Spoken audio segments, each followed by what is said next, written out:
Investir en soi, ou plutôt investir dans sa féminité. C'est ce dont j'aimerais te parler dans l'épisode du jour, tout simplement pour te révéler, ou plutôt t'amener à prendre conscience de la véritable importance qui se cache derrière le fait de s'engager envers soi-même, d'investir en soi pour atteindre ses objectifs et tout simplement être une femme épanouie, une femme bien dans sa peau et bien dans ses relations et son environnement. Donc reste à l'écoute, ça commence maintenant. Bienvenue dans Oser être vrai, votre podcast, celui qui vous aide à prendre votre vie de femme en main, à devenir la dame charismatique de vos rêves et à développer vos pouvoirs féminins ainsi que vos ambitions de vie, dans un seul et unique but, celui pour vous d'enfin oser être vrai, vivre sans regret, une vie saine de corps et d'esprit. Si je te demande là tout de suite, qu'est-ce qui te fait te sentir femme? Qu'est-ce qui fait que tu es bien dans ta peau réellement? Qu'est-ce qui fait que quand tu te déplaces, peu importe les situations dans lesquelles tu es globalement, mais vraiment de façon globale, bien dans ta peau? Si je te pose ces questions-là, est-ce que tu saurais répondre un peu du tac au tac? Est-ce que tu saurais répondre franchement? Est-ce que ta réponse serait sincère? Pourquoi je te pose cette question? Alors déjà, on va faire une petite parenthèse, c'est qu'il est normal quand on arrive dans certaines situations, dans certains environnements qui ne sont pas les nôtres initialement, il va être normal parfois de ressentir une certaine gêne. Peut-être parce qu'on est mal préparé, peut-être parce qu'on ne correspond pas entre guillemets à l'endroit dans lequel on est, parce qu'on n'est pas dans les codes, si je puis dire. Ça peut être normal, mais jusqu'à une certaine mesure. Jusqu'à une certaine mesure. On y reviendra plus tard. Mais en tout cas, voilà. Je te pose cette question déjà dans un premier temps pour que tu puisses toi-même te la poser et prendre conscience des conditions dans lesquelles tu te sens véritablement femme, mais aussi des conditions dans lesquelles tu sens ta féminité en déclin. Tu vois, ces conditions où tu peux par exemple dire vas-y, quand je suis avec lui, quand je suis avec elle, j'ai l'impression que c'est moi le mec, tu vois. Des conditions où tu peux par exemple dire je me sens pas très femme, j'ai l'impression d'être une petite fille, voilà. Si tu regardes des vidéos orientées business, des vidéos même sur le développement personnel, des vidéos, c'est souvent dans ce domaine-là, les vidéos business, etc., c'est une expression qui revient souvent. Investis en toi, investissez en vous, ne lâchez pas, etc. Mais au final, la plupart du temps, en tout cas dans ces cas-là, cette expression va faire référence à quoi? Elle va faire référence à investir en soi pour faire grandir son business. Pour faire grandir son business de n'importe quelle façon qu'il soit, que ce soit à travers soi-même ou à travers les personnes qu'on va embaucher. Mais en réalité, quand on parle d'investir en soi, et là, ce dont on va parler, investir dans sa féminité. Quel est le but? À quoi ça sert? Eh bien, le but, c'est tout simplement, et même quand on parle d'ailleurs d'un investissement, quand on dit d'investir en soi en business, le but, c'est tout simplement de créer un système qui permette d'avoir un retour sur investissement. De réaliser une suite d'actions qui va te permettre d'avoir un retour sur investissement. C'est-à-dire que tu vas faire des choses qui produiront des bénéfices pour toi, pour ton entreprise. Et dans le cas du coup d'une entreprise, ce retour sur investissement est pratiquement toujours quantifié de façon sous forme lucrative, de façon c'est financier. Mais moi, je veux te montrer, en tout cas t'amener à prendre conscience que l'investissement que tu peux faire sur ta propre personne, sur la femme que tu es, peut te créer un retour sur investissement qui sera, tout dépend de tes objectifs bien sûr, qui sera financier, mais qui va également toucher à ton bien-être, à ton bonheur, à ton confort dans ton environnement, dans tes relations, etc., etc. Ça va être des choses qui ne seront pas forcément quantifiables, chiffrables, qui seront un peu plus abstraites, mais qui auront le dénominateur commun de créer de l'épanouissement, de faire de toi une femme épanouie, une femme tout simplement heureuse. Parce qu'au final, c'est ce que je te souhaite, d'être heureuse et d'être en paix. Alors, qu'est-ce qui se passe justement quand tu es dans cette phase, quand tu te mets dans ce mode où tu décides justement d'investir en toi, de t'engager envers toi-même, de t'engager activement. activement. Parce qu'on est des femmes actives, on n'est pas passives, on ne décide pas des choses pour rien faire, mais on décide des choses pour agir. Donc qu'est-ce qui se passe justement quand tu es dans cette phase où tu es activement engagé envers toi? Eh bien, tu es tout simplement dans un mode de fonctionnement, un mode de pensée où tu visualises ton lendemain. Tu songes à ton lendemain, à ton avenir, à ton futur. Peut-être pas seulement le tien, mais également celui de ton enfant, de tes enfants, qu'ils soient nés ou qu'ils soient à venir. Et tu te mets dans un mode où tu vas commencer à mettre bout à bout des tas d'éléments à réaliser pour te rapprocher de la personne que tu veux devenir, pour te rapprocher du style de vie que tu veux avoir. Parce que c'est aussi une question de lifestyle. On le verra un peu plus tard. Mais voilà, tu crées le chemin, tu crées les étapes, tu prends les petites routes qui te mènent à la destination finale que tu as choisie, parce que tu es libre de choisir la destination que tu souhaites. Et donc, le problème justement avec ce concept, si je puis dire, d'investir en soi-même, c'est que malheureusement, bon nombre d'entre nous, bon nombre de femmes, de personnes de façon générale, n'ont pas ce courage-là d'investir en soi. Pourquoi ? Parce qu'on se dit que ça va me coûter de l'argent, ça va me faire perdre de l'argent, sauf qu'on ne se rend pas compte que en fait, il faut se poser la question suivante. Je vais mettre de l'argent dans quelque chose qui va me permettre d'avancer. Qu'est-ce que je vais gagner ? C'est ce gain que je vais avoir par rapport à cet investissement que j'ai fait. À combien, si je puis dire, les deux sont proportionnels ? Quel est le rapport de proportionnalité entre les deux ?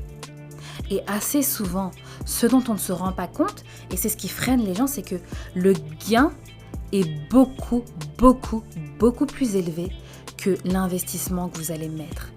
Prenons un exemple. Vous achetez un programme, ça va être par exemple, où vous réfléchissez du moins. Voilà, là vous êtes dans la phase de réflexion. Vous êtes dans une phase de votre vie où vous n'êtes pas forcément bien, vous avez besoin de réponses, vous avez besoin de choses concrètes, vous êtes pleine d'anxiété, pleine de stress, ça vous paralyse littéralement. Et il y a peut-être un influenceur, il y a un coach sportif, un coach en développement personnel, il y a un formateur qui a un programme qui vous fait de l'œil. Ce programme coûte peut-être 90 €, cet accompagnement, cette session de coaching coûte un certain coût et vous êtes frileuse à l'idée d'investir de l'argent parce que vous pensez en fait à l'instant présent. Vous pensez à la perte présente sans pour autant vous projeter vers l'avenir et vous demander et vous dire plutôt ok, là j'investis 90 € pour ce programme-là, mais dans 2, 3, 4 mois, peut-être même dans un mois, j'aurai tel gain, j'aurai tel retour sur investissement. Et ce retour sur investissement vaudra 5 fois, 10 fois, peut-être même 100 fois ces 90 € que j'ai investis. Vous achetez par exemple le programme sportif parce que voilà, vous souffrez d'être mal dans votre peau. Vous souffrez peut-être des kilos que vous avez pris suite à une grossesse et vous achetez ce programme sportif-là à 90 €. Sur le coup, ça vous fait peut-être mal, mais il faut prendre conscience que vous allez cheminer vers la destination que vous souhaitez et qu'arriver à cette destination-là, c'est même pas le gain, en fait, parce qu'il y a plusieurs gains. Les bénéfices que vous allez en retirer seront tellement supérieurs aux 90 € que cette somme-là vous paraîtra dérisoire. Pourquoi ? Parce qu'il y aura un bien-être. Ce bien-être, en fait, il va y avoir un effet papillon au final. Ce bien-être va faire que vous serez mieux dans votre relation avec votre corps, avec votre esprit, mais aussi dans votre relation avec votre partenaire, avec votre enfant, et dans votre relation avec d'autres personnes. Et donc vous allez avoir plus d'aisance corporelle, plus de sensualité, plus une meilleure élocution. Vous allez avoir plus de facilité à être peut-être entreprenante. Et du coup, vous allez développer certaines capacités qui vous demandaient du courage avant, un courage que vous n'aviez pas. Et là, ce courage, vous l'avez parce que vous avez fait quelque chose de difficile, parce que vous êtes arrivé dans un état où vous vous sentez tout simplement bien dans votre corps, dans votre tête, dans votre esprit. Et donc, vous avez le courage d'aller vers certaines personnes, d'aller frapper à certaines portes pour tout simplement aller à la rencontre de vos rêves. Donc voilà, il faut tout simplement prendre conscience que quand on décide de s'investir, quand on décide d'investir en soi, dans sa féminité en l'occurrence, ce dont je parle là, dans la femme que l'on est, il faut se projeter. Tout est une question de vision. Il faut se projeter, se dire voilà, aujourd'hui je fais telle action, aujourd'hui j'investis telle chose. Ça peut être une somme, mais ça peut aussi être du temps, ça peut être des actions, ça peut être... L'investissement revêt différentes formes. Donc aujourd'hui j'investis telle chose. Ok, ça va peut-être me fatiguer, ça va peut-être me mettre mal dans certains aspects de ma vie, mais c'est pour telle autre chose, c'est pour tel bonheur, c'est pour tel gain, et il faut que je garde ça en tête. Alors, pour définir justement qu'est-ce que tu dois faire, ou lorsque tu veux faire une chose, pour savoir si cette chose t'est profitable ou non, une question toute simple, ou plutôt une suite de questions, un ensemble de questions que tu peux te poser, c'est ok, donc là, je suis face à ça. En faisant cette chose-là, comment vais-je me sentir? Vais-je me rapprocher de la personne que je souhaite devenir? Oui ou non? Vais-je grandir ou au contraire vais-je régresser? Est-ce que cette chose me rapproche de mon objectif? Oui ou non? Et si c'est un non, il n'y a pas à réfléchir, on ne fait pas ce qu'on s'apprête à faire. Si c'est un oui, on fonce. Il faut bien sûr à ça ajouter ses valeurs, parce que c'est important de faire les choses aussi en étant dirigé par ses valeurs. C'est très très important parce que les valeurs dirigent, aiguillent aussi notre conscience et il ne faut pas oublier l'importance de la conscience quand on agit et ne pas confondre l'appel de la conscience avec la peur parce que souvent les deux sont, je dirais pas, ne sont pas synonymes mais peuvent être confondus. Donc voilà, les questions que vous pouvez vous poser ce sont celles-ci. À ne pas oublier quand vous vous apprêtez à faire quelque chose. Vous hésitez à faire quelque chose parce que vous avez l'impression que ça va vous coûter beaucoup. Vous hésitez à vous lancer dans un projet. Vous hésitez à réserver une session de coaching. Vous hésitez à vous rendre à une conférence, à télécharger, à commencer un livre, peu importe. Posez-vous cette question. Ok, est-ce qu'en faisant cela, est-ce que cela me rapproche de mon objectif? Oui, ok, je fonce. Il y a peut-être d'autres questions que vous pouvez vous poser. Ok, ça me rapproche de mon objectif, mais est-ce que ça ne me met pas en galère sur d'autres aspects de ma vie? Si oui, ça va être à vous de juger selon l'importance des choses ce que vous devez faire, selon vos priorités, selon vos responsabilités, ce que vous devez faire. Si vous avez un enfant, il y a des choses que vous ne pourrez peut-être pas vous permettre parce qu'il faudra privilégier les choses qui se rapportent à votre enfant. Donc voilà, tout est une question de connaître ses priorités, savoir si la chose que vous vous apprêtez à faire, la chose dans laquelle vous allez investir pour la femme que vous voulez devenir, est-ce que ça en vaut la peine ou non? Et si oui, vous jaugez en fonction de votre environnement, tout simplement. Alors, on va commencer par voir la chose suivante. Dans quel domaine pouvez-vous investir en vous? On va citer, 2, 3, peut-être 4 grands domaines.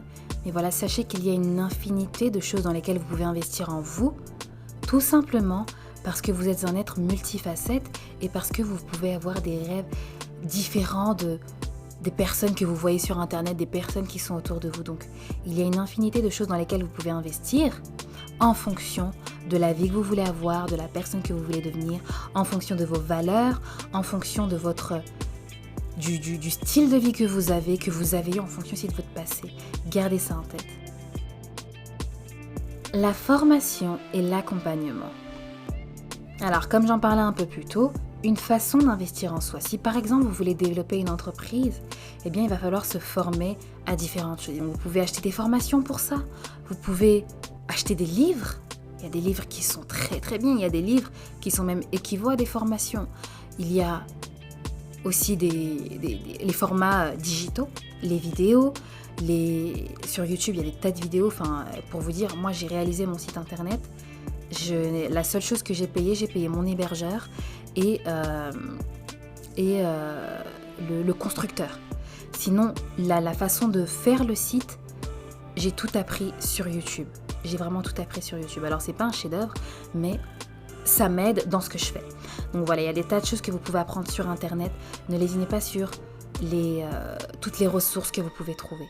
Vous pouvez aussi faire appel à un professionnel pour vous accompagner. Ça peut être sur une entreprise, mais ça peut aussi être sur des problèmes un peu plus personnels. Des problèmes peut-être d'anxiété, de dépression. Si par exemple vous êtes dans une phase de votre vie où vous voulez évoluer, mais vous n'y arrivez pas. où vous sentez que vous avez besoin de quelqu'un pour vous tirer, pour vous accompagner, pour vous donner des clés, n'hésitez pas, faites appel à quelqu'un, ne restez pas seul, parce que parfois, rester seul, faire les choses seul, va être accompagné en fait d'une perte de temps. Une chose que vous auriez pu réaliser par exemple sur une semaine, vous prendra beaucoup plus de temps. Donc l'idée c'est quand même de gagner du temps, dans l'idéal de gagner du temps et de faire les choses bien par la même occasion. La santé, le bien-être et le bonheur. Alors, dans cette notion de santé, je vais englober plusieurs aspects. Pourquoi ? Tout simplement parce qu'à mon sens, la santé, ce n'est pas que la santé physique, ce n'est pas que le fait de ne pas avoir de blessures physiques, le fait d'avoir un certain taux de cholestérol, un certain taux de glycémie, non. Moi, la santé, je l'assimile, oui, au physique, mais également la santé spirituelle, la santé mentale, la santé psychique. Et donc, dans ce domaine, pour moi, c'est assez facile de trancher et je vous conseillerais de faire peut-être la même chose, en tout cas de trouver un système qui va vous correspondre. Je dirais la chose suivante. Ne faites rien qui vous mette dans une situation où vous vous sentez mal. Une situation où votre conscience vous indique que vous avez mal agi, que vous n'aurez pas dû faire ça. Une situation dans laquelle vous allez éprouver du regret. Okay ? Si vous avez un doute là-dessus, c'est simple. Le doute permet aussi parfois de trancher. Alors, là, j'attire véritablement votre attention. Pourquoi ? Parce que assez souvent, on confond peur et doute. On va mettre ensemble ces deux notions-là. On confond la peur et les doutes avec la conscience. Et il faut développer un certain discernement pour pouvoir dissocier les deux et pour pouvoir se rendre compte tout simplement que voilà, là, c'est ma conscience qui me parle. Là, il y a un souci. Je suis dirigée par la peur, par le doute et ce n'est pas bon. Donc, il va falloir faire ce travail-là de pouvoir distinguer dans votre vie, dans votre vécu, qu'est-ce qui régit votre conscience, par quoi votre conscience est régie, et aussi d'autre part, votre peur, qu'est-ce qui fait ressurgir la peur en fait dans vos agissements. Donc voilà. Pour moi, c'est vraiment assez facile de trancher. Donc quand vous décidez d'investir sur vous, dans votre santé, pour rétablir votre santé, s'il y a des choses qui vous mettent mal, il faut arrêter. S'il y a des choses sur lesquelles vous avez des doutes, il faut arrêter. Un exemple que je peux prendre, moi je considère par exemple que le corps est un temple. Le corps est un temple et en ce sens, il faut véritablement l'honorer. Ça va revêtir différentes façons. Mais par exemple, une chose simple, si vous vous sentez mal dans votre corps, par exemple, quand vous allez vous coucher, que le matin vous vous réveillez avec des idées un peu sombres, l'idée ça va être d'investir en vous à travers votre environnement, à travers vos habitudes.